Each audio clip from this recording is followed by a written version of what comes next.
Hey, how you doing? What we got here is a failure to communicate. You don't know the power of the dark side. All right, who did this? I'm not mad. I just want to know who did it so I can punish them. Don't look at me. I think these people are completely nuts. Oh, welcome to mi casa. That's French for front door. Check out the name tag. You're in my world now, Grandma. When you want to talk sports, you ask folks who have seen it all up close. So on The Al Travis Show, we go with the guys at the end of the bench. Time to talk all things sports. Love having him on. He's Dan from the end of the bench. We're sans John right now, but he'll be back. Dan, how are you doing, my friend? I'm doing great. Before we get to horrible sports stuff, because it was just not the weekend. A rough sports weekend, but yeah. Before we get into that, the play is coming up, right? You're in the play starts next weekend that you're in, right? It starts this upcoming Friday. How exciting is that? That's Sweeney Todd, and it was Sweeney weird. Todd. What's the name of the head character? Right, Sweeney Todd, right? Sweeney Todd. He is I have to look back to even see if it was a real story, but it was kind of a story within Victorian England about this about the demon barber, this guy who took out revenge on the people who've done him wrong by slashing their throats. This sounds so wrong. I was on Big Guy Weekend this weekend. Guys I went to high school with, 40 years ago. Two of our kids have come, like 6 of us.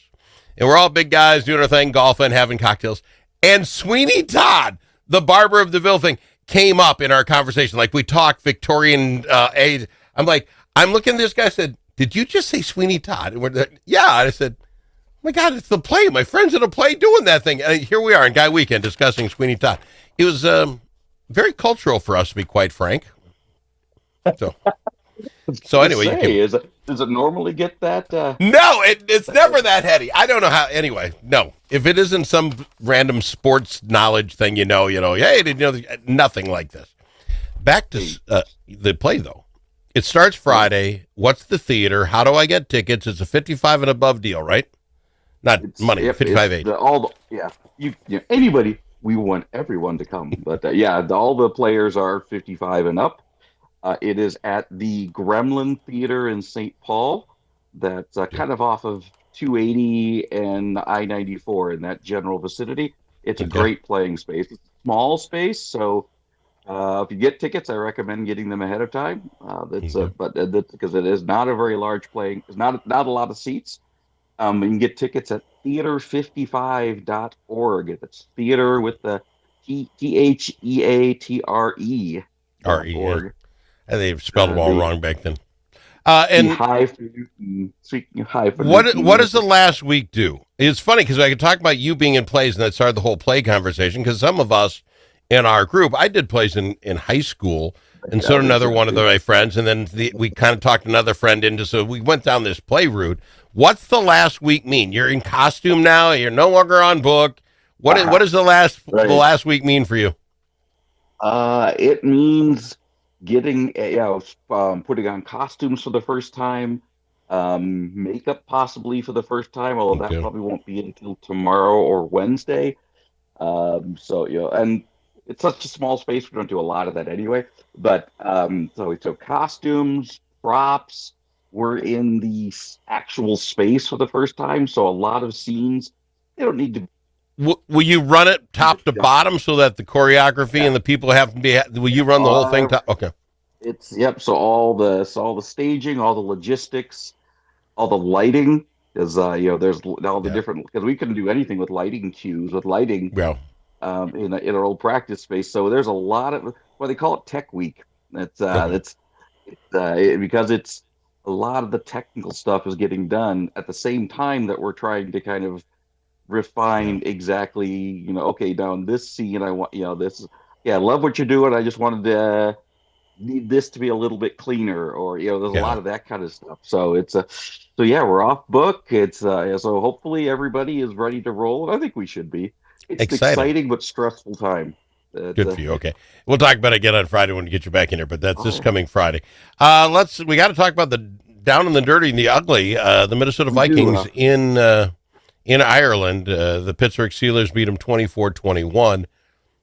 There was not a lot of positivity in that ball game. Oh, but it was close. Yeah, it was an ugly What game. happened to your Vikings? What happened to your Vikings now? Now I'm I'll tell you what. now. Yeah, no kidding. It's almost that close. Now I've looked at the numbers. You're a numbers guy. If we win out, we will win the division. So we still have the ability. It's in our hands to win out and win the division. Yeah, I'm trying to make it sound good. It really doesn't. Here's what happened: is they sold us a bill of goods. I do think the defense is what we know the defense is going to be. We're missing Van Ginkel. This will be okay, our defense. I do believe that. But we are told when you had Addison and Hawkinson and JJ and then Thielen on the side and then two great running backs, this was going to be the offense of the ages. Oh, we forgot. We have Darisaw. Isn't he wonderful now? And nothing else. They have abandoned us with the front line. There is nothing in front of you. Might as well just put a bunch of high schoolers up there because there's some of them aren't even standing in the way. There's like is that the height count? They stand up and everybody's beyond them.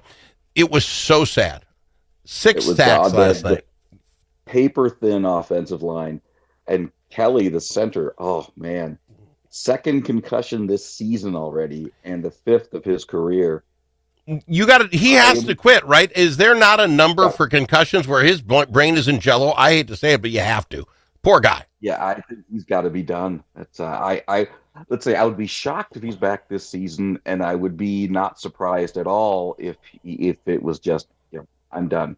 This I got to explain it to. I know it's the center position, but how does his helmet get hit so much? What am I missing? Oh, they are knocked on their back constantly. Oh, okay. So this is thumping down like that. Okay. All right. Thumping up on their back, or just down, or just straight down on their face mask. It's like there's that happens a lot for centers. Get beat up probably as much as anybody. But you don't see all of them you don't hear this many concussions. Maybe I don't pay enough attention. This guy's got a loose brain or something, just wiggling in. I don't want to make fun, but I don't think he should be in football. And I'm telling you that because you don't want to hear about it 20 years from now. He dies of Parkinson's or something because his brain's been rattling. I don't, So I think he's done. But that doesn't help Minnesota at all. There is no replacement in that offensive line. They cannot work together as a team. They don't look good. And Wentz, people yelling about Wentz. 350 yards and 2 TD passes. Now he had 2 interceptions. Both of those were blocked or, deflected. That's not a bad day for a quarterback. He still ended up with only, about a 78, 80? Yeah, but that's because of the 2 interceptions, And that's not terrible. It's just, workmanlike. It's not awful. It's just not good. But he's our second string quarterback. That's what I'm saying. You're asking the second string guy who comes in with 3 weeks knowledge of this thing to do that. And the other thing is there's no running game.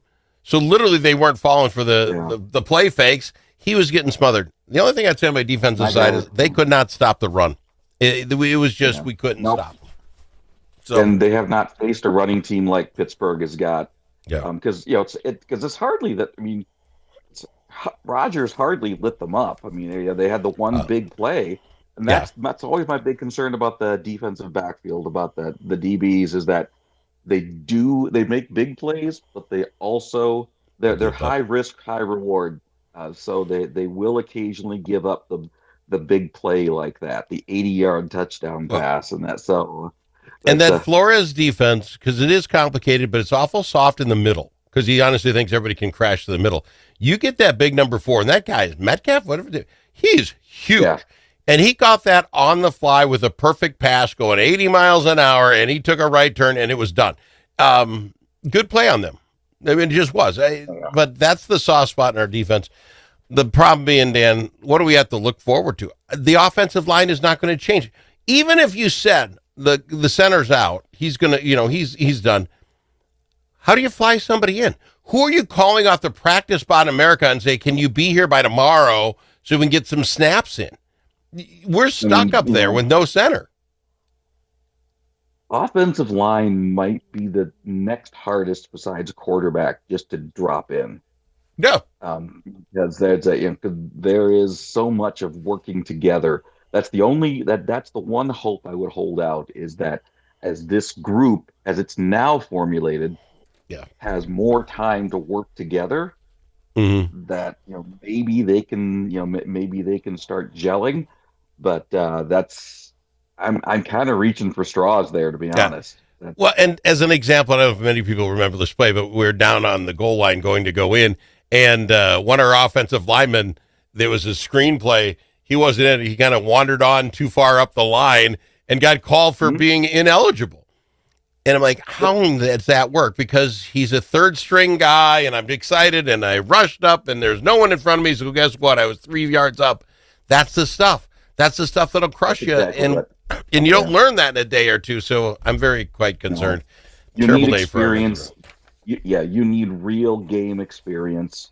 I mean, the preseason is great, but you need the real game experience. So that's really about all I can hope for at this point, is that they can get more experience over the next couple of weeks.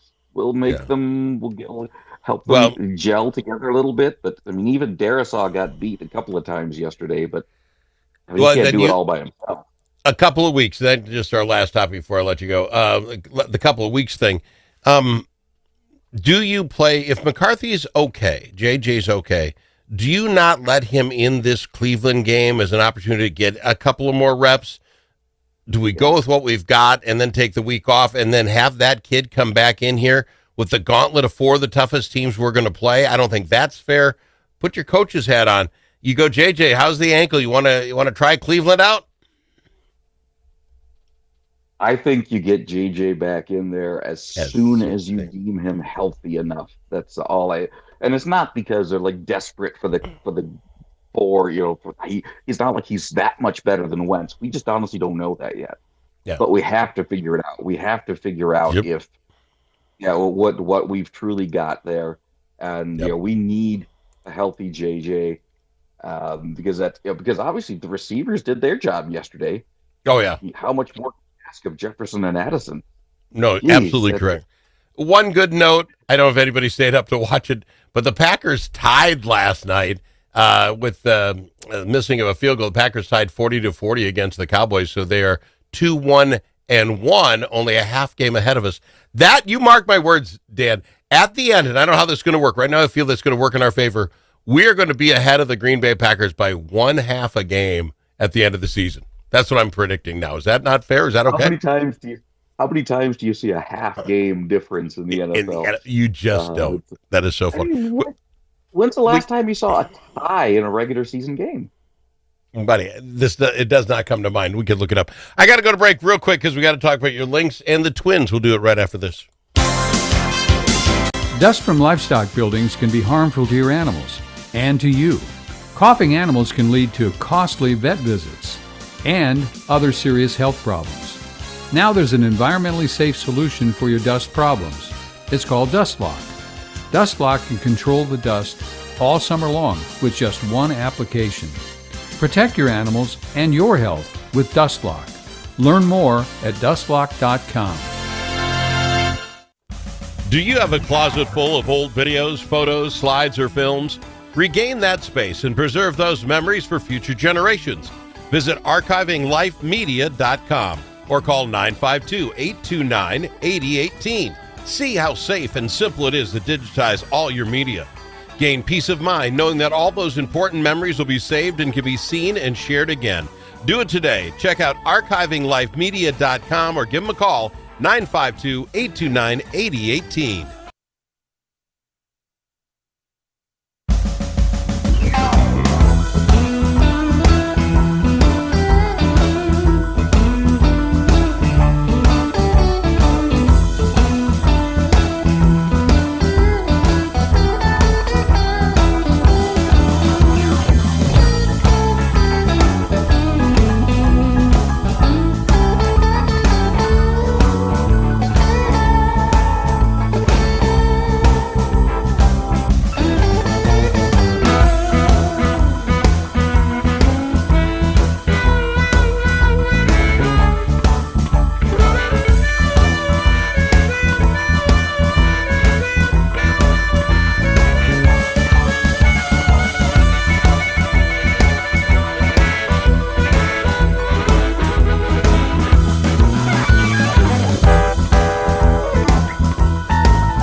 friends. The Al Travis Show. Nothing but talk. And we've got Dan in from the guys at the end of the bench. Dan, another Minnesota, that's the way it works here in this state kind of deal. The Phoenix team beat the Lynx 86-81. The Lynx are eliminated. They were the favorites to win this whole year. Gal's done. And I tell you, it was kind of an implosion. The coach the game before gets ejected. She wasn't even at this final game or allowed to coach because she could not handle a tough penalty call going against her. The Nafisa Colliers was out. It was a tough game. I get it, but we set ourselves up for that loss. Your thoughts? I mean, they still had a 13-point lead going into the fourth quarter. So, I mean, this is a good team beyond Collier. And beyond that, they had a 20-point lead the game before. They've kind of blown this thing up on themselves by giving up. But I mean, hate to kick them while they're down. Oh yeah, this is this. So it's a hard one to assess, to say, it's because obviously the talent and bringing them together is there. It's just why couldn't this team finish? That's because I would say, Coach did have she did have some legitimate complaints about the third game, and the final call that Collier got hurt on was not a bad call. Was not the wrong call. I didn't think so. I mean, it was a non-call, and that was probably the right call. But I can see where the culmination of everything else going on, they just blew up. I got to switch topics because I know you're going to get into the finals in baseball. We'll talk a lot about that. But your Minnesota Twins end up 70-92, almost 100-loss season, for heaven's sakes, and not that far ahead of the Chicago White Sox. But I'm not so much about them. Cleveland Guardians come in first place. What happened to Detroit? Detroit is what we did last year. It's except Detroit was playing better than we were last year. We were playing, everybody, we were playing well enough to win we still had about a 95+% chance of winning the division in the middle of August. But Detroit, they were like at the beginning of September, they were still at about a 95% chance to win the division. And they just completely, I've never heard of it. This is the most complete collapse of any team in Major League history. Yeah. So, I mean, and the Cleveland Guardians, the Guardians, I love this. I only got 1 minute left. They have a run differential of -6. Cleveland wins the division with making less runs than the other team scored. But real quick, the last minute I give you, does Baldelli need to keep an eye on his job? Do the Twins know they did this to him? He didn't become a bad coach, or is he a scapegoat that's going to lose his job so he can prove we've recycled everything?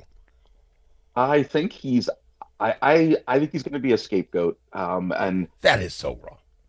I've been one of the biggest Baldelli supporters up to this point, and I'm at a point that I don't necessarily know that it's his fault, but I'm not against the idea. Just clean it all up. That's too bad, because I thought he was a very good coach. I like him as a coach. I like his attitude, and I don't think he did anything wrong. They wiped the team out from under him and said, you had 70 wins. If he goes, I want him to go someplace well and succeed.